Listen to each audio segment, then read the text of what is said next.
Salut à tous, aujourd'hui nous allons parler de la crise migratoire qui est à court en ce moment en Europe, notamment en Biélorussie, entre la Biélorussie et la Pologne. Avant tout, je vous invite à vous abonner et à mettre les notifications pour me permettre de vivre de ma chaîne. Ça faisait un certain nombre de semaines que j'avais pas publié de vidéo, donc là je reprends les vidéos et ça me fait plaisir de recommencer à travailler sur les éditos. Alors là, on va parler de la crise migratoire qui sévit en Europe, en Biélorussie et en Pologne, notamment à la frontière entre la Biélorussie et la Pologne. Plusieurs milliers de migrants sont massés à la frontière entre la Pologne et la Biélorussie. Loukachenko, le président de la Biélorussie, aurait volontairement délivré des visas et fait venir des migrants venus d'Irak et de Syrie pour les faire venir sur son territoire et les masser ensuite, les acheminer vers la frontière polonaise, vers la frontière avec la Pologne, dans le but de menacer l'Union européenne d'une crise migratoire sans précédent, parce qu'on sait que c'est le point faible de l'Union européenne, la crise migratoire, et le fait que l'Union européenne a beaucoup de mal à prendre des décisions à 27, et aussi le gros point faible, du coup, ce sont les peuples européens qui sont de plus en plus hostiles à l'immigration. Et donc, tous les chefs d'État européens qui, eux, donc, doivent prendre en considération la vie de leur peuple, ont toujours été en difficulté face aux questions de crise migratoire parce que à la base, leurs peuples sont hostiles et ils ont peur un peu pour leur carrière, de voir leur carrière se terminer plus tôt que prévu ou d'être dégagés du pouvoir parce qu'ils auraient pris une décision qui serait contraire à la volonté de leur peuple, notamment la décision d'accueillir les migrants, mais qui sont pas très nombreux, ils sont entre 3 et 4 000. Donc ça déstabiliserait aucun pays normalement en Europe si on répartissait d'accueillir ces migrants dans des bonnes conditions, bien sûr. Mais c'est au niveau des opinions publiques et au niveau aussi de la lenteur des décisions de l'Union européenne à prendre parce qu'il y a 27 chefs d'État et donc vous avez la lenteur aussi sur les sanctions à prendre contre les pays qui nous menacent. Donc, quand le chef d'État, Alexandre Loukachenko, le chef d'État biélorusse, il menace avec l'arrivée des migrants, il sait très bien ce qu'il fait. C'est déjà ce qu'avait fait Erdogan il y a quelques années avec la guerre en Syrie. C'est ce que font régulièrement les pays du Maghreb. C'est ce que font aussi régulièrement les pays du Moyen-Orient.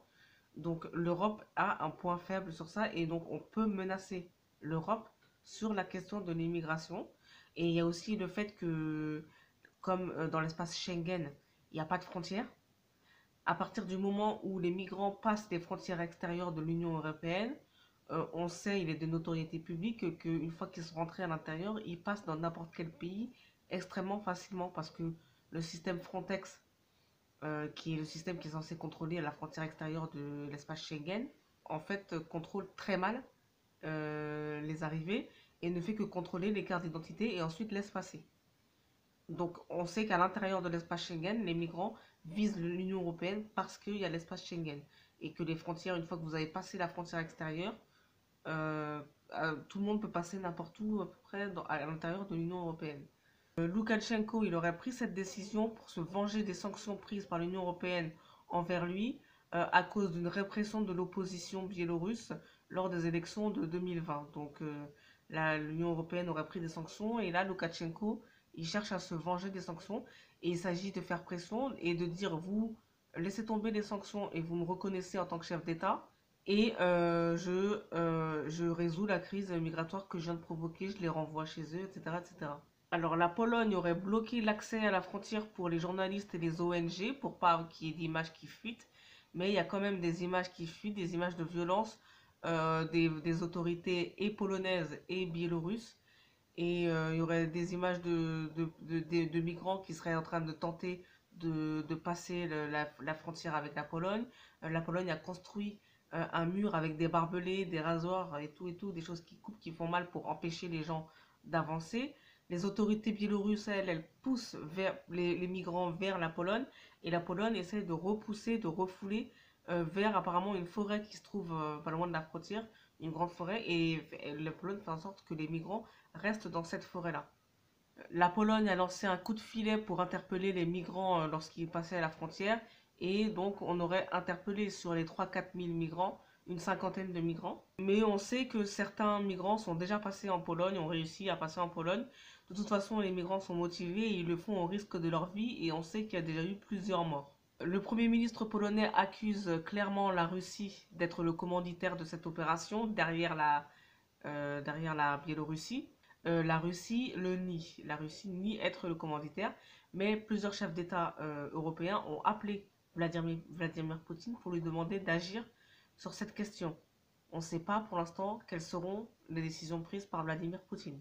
Le Premier ministre polonais, donc Mateusz Morawiecki, accuse le président biélorusse de terrorisme d'État.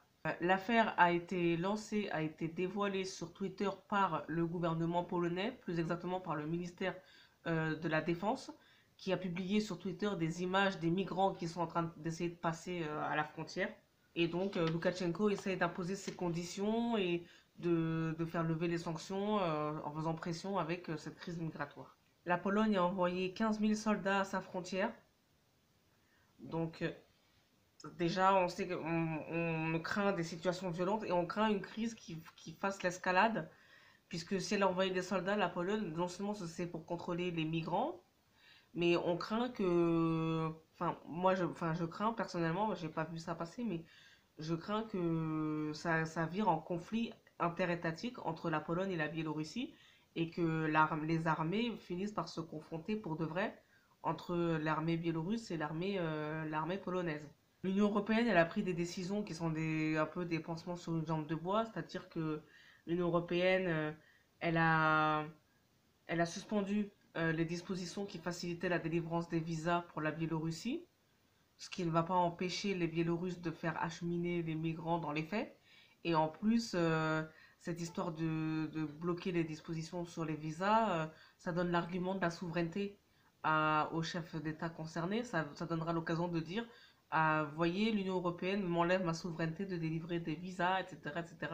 Donc nous sommes dans une dictature et l'Union européenne nous enlève toute notre souveraineté, etc., etc., économique, politique, etc. Donc ça risque de rajouter de l'eau au moulin du dictateur biélorusse.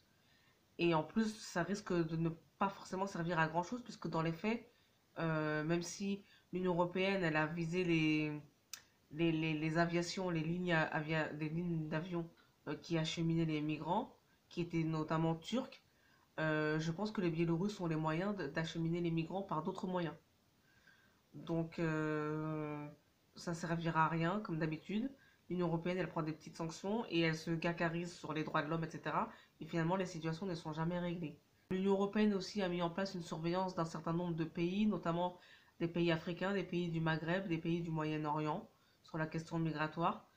Mais de toute façon, comme on sait que les pays du Maghreb, eux aussi, se moquent de nous sur sur la question migratoire et que les pays du Maghreb et du Moyen-Orient ne reprennent pas leurs migrants quand on les renvoie, quand le gouvernement français les renvoie, et en fait, ils nous les laissent, clairement.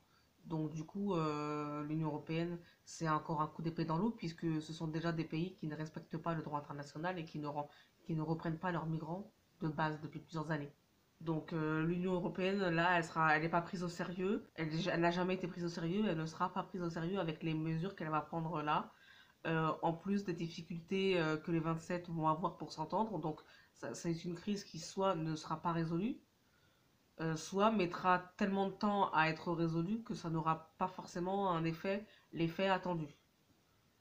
Donc ça fait craindre quand même une crise qui, cette fois-ci, peut devenir plus grave, une crise diplomatique, voire une crise militaire, qui peut devenir plus violente que les autres crises qu'on a connues auparavant, notamment avec Erdogan ou avec Bachar al-Assad, ou etc. Parce que cette fois-ci, c'est un pays européen qui lance la crise.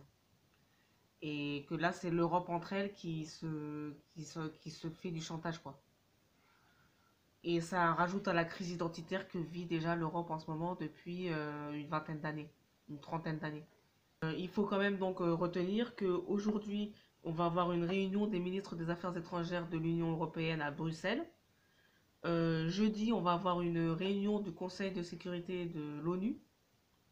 Et vendredi, on va avoir une rencontre entre les ministres de la Défense et les ministres des Affaires étrangères français et russes à Paris. Et tout ça pour traiter de la question biélorusse. Donc on va voir comment les organisations internationales, la communauté internationale va régler cette histoire de Biélorussie. Et parce que visiblement, il n'y a pas que l'Europe qui sera impliquée dans le règlement de cette crise.